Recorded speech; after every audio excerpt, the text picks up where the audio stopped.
Hello everyone, good morning. Welcome back to my new blog. यहाँ पे मैं अब ले रही अपनी तुलसी की हालचाल जो बंदरों ने तोड़ दी थी, लेकिन फिर से पत्ते आने लगे हैं। और फिर आ गई मैं किचन में। यहाँ बना रही हूँ मैं आज ढोकले।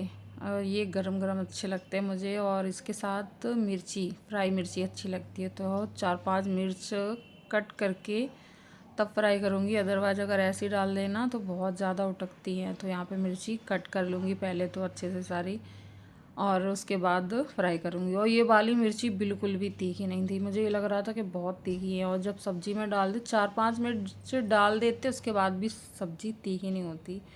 तो यहाँ पे मिर्ची कट कर ली और इतनी मिर्ची है उनको फ्राई करूँगी। और तेल में डाल के ना मैं एकदम पीछे हट गई थी, क्योंकि कितनी भी कट कर लो लेकिन मिर्ची है ना तो उसके दाने उटकते हैं। तो यहाँ पे 1 प्लेट ढोकला हो गया रेडी। और यहाँ पे बिट्टू की चल रही है मस्ती, भैया को घोड़ा बना लिया और खुद बैठ गई। और मौसम भी अच्छा हो रखा है, खेल रहे हैं बच्चे। और मेरा चल रहा है किचन में नाश्ते का काम। उसके बाद फिर करूँगी खाने की तैयारी। तो बच्चों के साथ दिन कब ख़त्म हो जाता पता ही नहीं चलता। अरे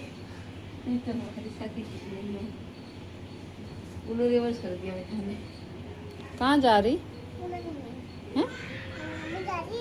इसी गर्मी में कौन घूमी घूमी जाता है? घर पे रहो, कहीं घूमी ना जाओ। बिट्टो चली गई थी नीचे घूमने के लिए, उसको कुछ वही अपने चिप्स वगैरह खरीदने होते, चॉकलेट, तो वो चली जाती है घूमी कराने ले चलो। यहाँ पे बंदर बैठे हैं, बहुत बंदर आ जाते हैं। अब गर्मी पड़ रही ना तो छाँव जहाँ मिलती है वहाँ आ जाते हैं, क्योंकि जब यहाँ पे रोड चौड़ी हुई ना तो सारे जितने भी पेड़ साइड से थे वो सारे पेड़ कट गए। तो बंदर जाए कहाँ। तो ब्रेकफास्ट मेरा लंच तैयार हो चुका है, दे दिया हम लोगों ने लंच, ब्रेकफास्ट कर लिया। उसके बाद मैं बना रही थी आज पनीर की सब्ज़ी। कल दूध आया था, थोड़ी देर हो गई गर्म करने में, और उसके बाद दूध पूरा 2 किलो दूध हो गया था ख़राब। तो फिर मैंने उसका पनीर निकाल लिया। और बस ये था कि जो पनीर मैंने बनाया ना, जब डाला कढ़ाई में वो सारा मेल्ट हो गया था, एकदम ग्रेवी टाइप की बन गई थी, बहुत ज़्यादा थिक। तो खाना वगैरह हो गया, उसके बाद तो फिर मैं बैठ गई थी प्रेस करने के लिए। और गर्मियों में प्रेस करने में सच में बिल्कुल मन नहीं करता, लेकिन कपड़े पड़े रहते हैं तो वो तो प्रेस तो करने हैं, धुलेंगे तो प्रेस भी करनी है। काम कोई नहीं रुकता, चाहे गर्मी हो चाहे सर्दी हो।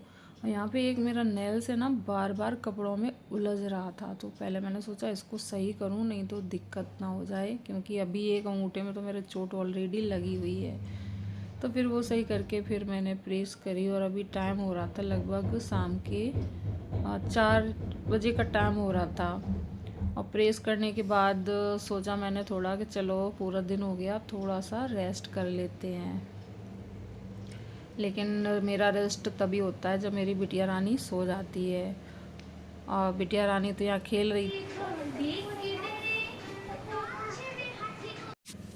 तो यहाँ पे इसको खिलाते खिलाते डुग्गू की एक्सरसाइज भी हो रही थी। और डुग्गू कह रहा था मम्मी इस तरीके से कराता हूँ ना कंधा कौड़ी तो थक जाता हूँ। तो उसके बाद डुग्गू चले गए थे अपना क्रिकेट खेलने। शाम के टाइम जब धूप चली जाती है तो खेलने चला जाता है। उसके बाद मैं बैठ गई थी इसका होमवर्क कराने, क्योंकि इसको नींद तो आ ही नहीं रही थी, तो मेरा भी रेस्ट करना पॉसिबल नहीं है। तो चलो इसको कॉपी किताबें इसकी लेके बैठ जाए। राइम्स की बुक हैं, और तो थोड़ा थोड़ा अगर पढ़ाते रहे ना तो बच्चों को राइम्स तो याद हो जाती हैं। जब सुलाते हैं तब जैसे बच्चों को स्टोरी सुनाओ या राइम सुनाओ तो बच्चों को जल्दी याद हो जाती है।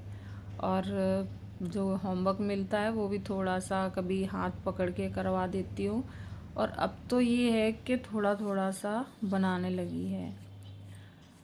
और यहाँ पे ये सो गई थी शाम के टाइम होमवर्क करके, अभी रात हो गई और इसकी नींद नहीं खुल रही है। अब मुझे ये लग रहा है कि ये अभी नहीं उठी तो फिर ये रात में जगेगी और फिर जगाती रहेगी। तो जैसे तैसे इसकी नींद खुलाई मैंने, फिर थोड़ा बहुत खेली, तो फिर तो ये है मेरा छोटा सा ब्लॉग।